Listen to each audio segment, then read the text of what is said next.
নাসিরউদ্দিন পিন্টুর জীবনী থেকে তোমাদের শিক্ষা গ্রহণ করার অনেক কিছু আছে। নাসিরউদ্দিন পিন্টু দীর্ঘদিন জেলে ছিলেন, জোর করে ছেঁচড়ে নিয়ে গেছে। এটাই ছিল শেখ হাসিনার আমল। ও তো একটা খুনি। হাসিনার কি একবার ফাঁসি হইলে হবে? বারবার ফাঁসি হইতে হবে। আওয়ামী লীগের মোমবাতি জ্বালানোর মতো কেউ নাই, কিন্তু আল্লাহর মায়ের দুনিয়ার ভাই। বাংলাদেশে এখনো সবচেয়ে জনপ্রিয় নেত্রী হলো বেগম খালেদা জিয়া। নাসিরউদ্দিন পিন্টু একজন নিবেদিত প্রাণ রাজনৈতিক কর্মী ছিলেন। বেগম খালেদা জিয়ার জন্য, তারেক রহমানের জন্য, বিএনপির জন্য তথা লালবাগ, চকবাজার, কামরাঙ্গীরচর, আজকে বংশাল এই এলাকার জন্য নাসিরউদ্দিন পিন্টু আর ফিরে আসবে না। অর্থাৎ তার সবসময় চিন্তা চেতনায় ছিল দলের কর্মীদেরকে কিভাবে সহযোগিতা করা যায়, দলকে কিভাবে শক্তিশালী করা যায়, পাশাপাশি এলাকার উন্নয়নে কতটুকু কাজ করা যায়। আমি শুধু আজকে দলের নেতা কর্মীদেরকে বলবো, নাসিরউদ্দিন পিন্টুর জীবনী থেকে তোমাদের শিক্ষা গ্রহণ করার অনেক কিছু আছে, অনেক কিছু আছে। নিজেদের জীবন সুন্দর করতে হলে, দলটাকে শক্তিশালী করতে হলে নাসিরউদ্দিন পিন্টুর মতো একজন নেতা এবং কর্মী হতে হবে। নাসিরউদ্দিন পিন্টু দীর্ঘদিন জেলে ছিলেন। যখন বিরোধী দলে আমরা ছিলাম, বেশিরভাগ সময় তাকে জেলে থাকতে হয়েছে।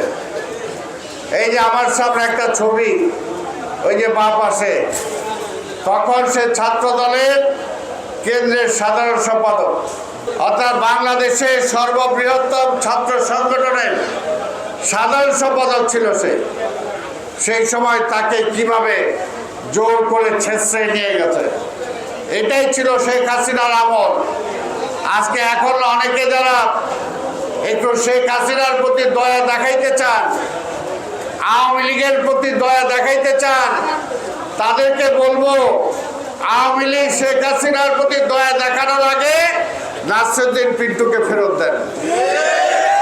নাসিরউদ্দিন পিন্টুকে ফেরত দেন। ও তো একটা খুনি। খুনির বিচার হতে হবে, এর কোনো মাপ নাই। নাসিরউদ্দিন পিন্টুকে ঠান্ডা মাথায় খুন করেছে, এই মৃত্যুর বিচার হবে না?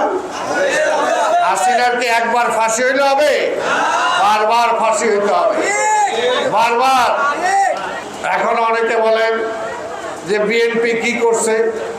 বিএনপি এটাই করছে যে নাসিরউদ্দিন পিন্টুর মতো একজন রাজনৈতিক কর্মী, রাজনৈতিক নেতা নির্দ্বিধায় তার জীবন বিলায় দিয়েছেন। এটাই হলো বিএনপি, এটাই হলো বিএনপি। হাজার হাজার নেতা কর্মী হাসতে হাসতে জেলে চলে গিয়েছে, নিজেদের জীবন বিপন্ন করেছে, তারপরও হাসিনার সাথে আপোষ করে না। এটাই হলো বিএনপি। এই দেশে গণতন্ত্র ফিরে আনার জন্য বিএনপির অবদান বাংলাদেশের কাউকে দিয়ে কখনো সেটা মাপা যাবে না। বিএনপি গণতন্ত্রের জন্য লড়াই করেছে। বিএনপিকে আপনারা অনেকে চেষ্টা করেছেন সন্ত্রাসী দল বানানোর জন্য। হাসিনা চেষ্টা করেছিল যে অস্ত্রের বদলে বিএনপি অস্ত্র নিয়ে নামবে নাকি, কিন্তু না, বিএনপির অস্ত্র হলো জনগণ। শেখ হাসিনা যখন ছিল তখনও বলতো বিএনপি নাই, বেগম খালেদা জিয়া জেলে, তারেক রহমান দেশে নাই, আবার বিএনপি বেথায় বিএনপি। এখন হাসিনা বলি আপনি কোথায়? আবার আপনার আওয়ামী লীগ কোথায়? আর বিএনপি দেখেন সারা বাংলাদেশে আছে কিনা? সারা বাংলাদেশে আছে। আওয়ামী লীগের মোমবাতি জ্বালানোর মতো কেউ নাই।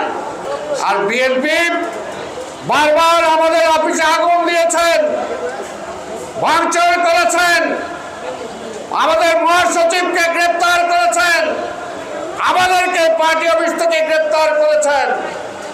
তারপরও কিন্তু বিএনপি পার্টি অফিস ছাড়ে নাই। কিন্তু আল্লাহর মায়ের দুনিয়ার মায়ের। আল্লাহ তো উপর একটা আছে, তাই না? ছাড় দেয় কিন্তু যখন ধরে তখন আর ছাড়ে না। কোথায় পালায় গেল শেখ হাসিনা? আর আমার নেত্রী বেগম খালেদা জিয়া তাকে নিয়ে কত সমালোচনা করেছেন, আমার নেতা তারেক রহমানকে নিয়ে কত সমালোচনা করেছেন, কিন্তু আল্লাহর রহমতে বাংলাদেশে এখনো সবচেয়ে জনপ্রিয় নেতা হলো, নেত্রী হলো বেগম খালেদা জিয়া। গতকালকে ফিরে আসছেন, লক্ষ লক্ষ মানুষ তাকে স্বাগত জানানোর জন্য এয়ারপোর্ট থেকে বাড়ি পর্যন্ত সমবেত হয়েছে। আর শেখ হাসিনা এই জনগণের ভয়ে পিছনের দরজা দিয়া ওই সীমান্তের ওই পারে যায় বৈশা আছে।